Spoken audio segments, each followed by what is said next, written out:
I didn't know when I started making this presentation a few days ago, in fact. I'm going to skip forward one slide and you'll understand why. I'm really delighted that Linda is here today. Linda Morris is here today. And just some background. I was a student in Norwich in the late 1990s. I think, like many colleagues in the room, I'd spent hours, looking at art monthly in the late 80s as an undergraduate student, and I was really excited by what Linda was doing with Norwich Gallery, and particularly with East International. So I went to Norwich.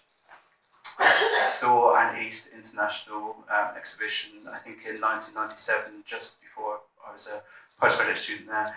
I saw a work by Bick van der Pol, Elizabeth Bick. It was a reimagining of Conrad Fischer's Düsseldorf Gallery in the front of Norwich School of Art, on to the front of Norwich School of Art, next to Norwich Gallery, in the sort of works entrance. And it had a profound, I was profoundly kind of moved by knowing a little bit about that history and what Linda was really referencing. And so as a student in Norwich, I studied photography for my first career, and I think just having a kind of camera available, if you're surrounded by artists and a team of curators, is it's something that I did as a postgraduate student was to photograph the events that happened in the gallery, and to also then to work with Linda and to photograph East, actually. I was in this exhibition in 1999 myself, but I also made some of these photographs here. I've lost the slide somewhere, but some of these photographs I also I'm responsible for some of those images. So there was a kind of duality there of both making photographs that were exhibited and also photographing artists' works and installations.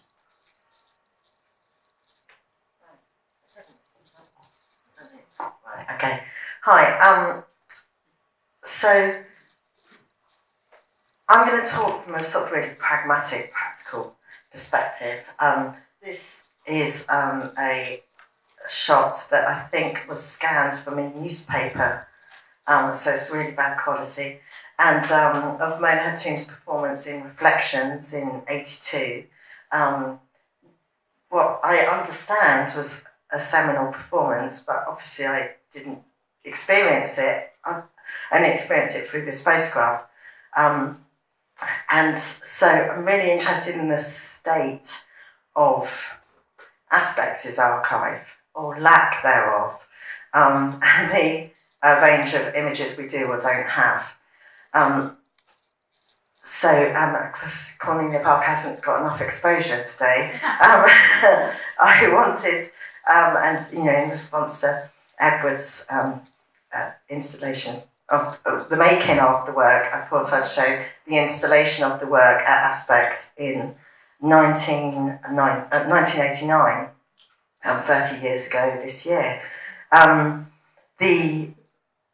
We have really few examples of installation images from the gallery, and actually when we find them, they're the most exciting things, because they aren't the things that everyone knows of the artist's work, and they become really special. And I have a really interesting relationship with this scaffold tower, because later I gave it to Susan Collis, who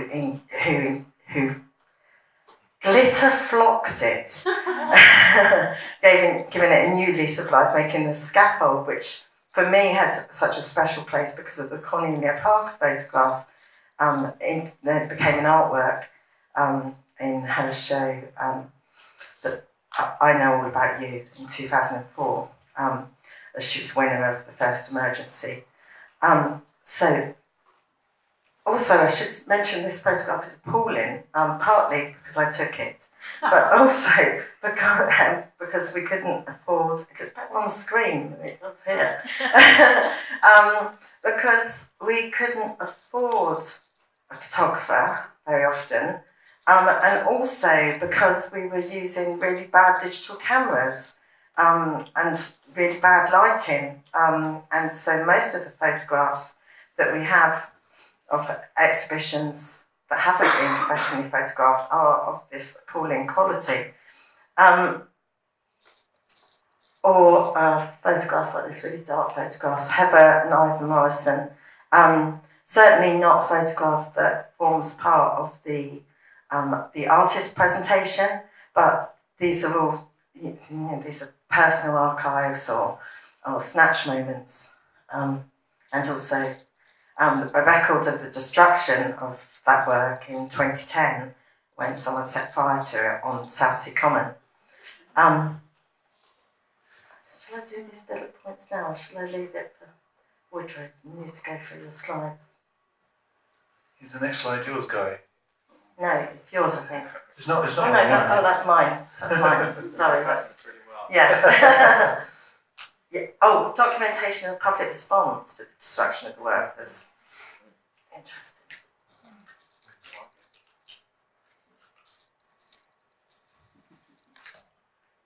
Just to go back to the Cornelia Parker image, I was curious myself because I think Les Buckingham that was curating Aspex at that time, and if I remember correctly, it was shown previously at the Icon Gallery, and then at Aspex. And at that point, I think in '89, it was seen by the British Art Show selectors and was in the British Art Show, Cornelia's work in the British Art Show. And 10 years after that, I think Tate acquired it. So it's also sort of had that journey through sort of visibility aspects as well, which perhaps is an anecdote that's interesting.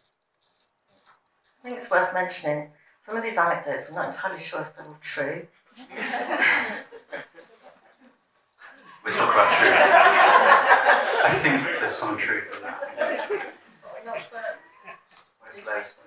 So, Edinburgh, this is my work as a photographer. I lived in Edinburgh, did the Scottish Arts Council residency. So I photographed Adam Barker Mills, but I photographed a number of artists' works for a small agency in Edinburgh called Public Art Commission's Edinburgh Pace. This is really an example. So Adam's light works. This is an appalling reproduction on the screen. What I remember feeling at the time that I was photographing these works on a large format camera. For any photographers in the room, the image was, reversed and upside down. I remember feeling absolutely sort of inadequate. That the image couldn't do. I spent hours with this work in an office building on the suburbs of Edinburgh. It was a British BT headquarters. And the lights in the work changed colour.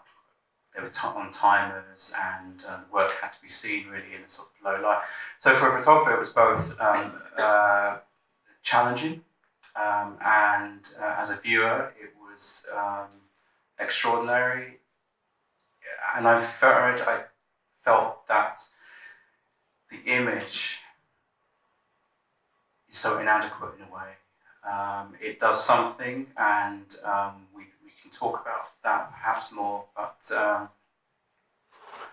and an outtake, I just thought I'd show, from a kind of photographer's point of view, a poor 5.4. I teach photography, so I thought I'm allowed to show a bad 5.4 contact sheet with scratches on the glass. And so I think there are filters on Instagram that now my students, you know, they desire that sort of, you know, film is not dead quality. But I did a lot of photographs of Adam's work. We made a separate book published in Scotland in 1999.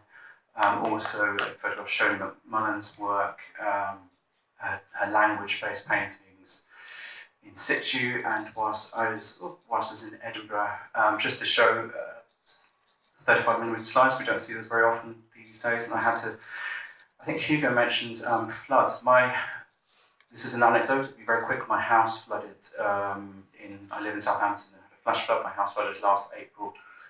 I have an office in the house full of boxes of prints and slides, you know, Kodak boxes, that kind of thing, and I've had to move everything. So my life is in chaos, actually, or rather it's more chaotic than it normally is. I've got 2 young children. This work, I was asked by Alan Johnston in Edinburgh, who curated a small space called Sleeper in Riacan Hall Architects, and Sleeper had no windows. It was an underground basement, very small room. The previous show to this was to Francisca Furter's show, was a Bruce Nauman sound work. And so Adam said, "Come along and see the space and see the work," and it was a Bruce Nauman. So I wasn't prepared for trying to photograph Francisca's work, who works with a 5H pencil on a wall. And if you're a photographer, you've got no daylight and you're trying to photograph, anyway.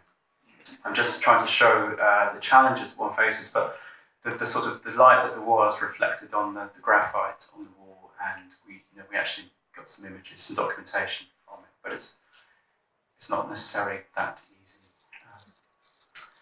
I've worked with Judy Adam on documenting Art South, which was a fantastic project in 2013 that Judy curated, organised, everything.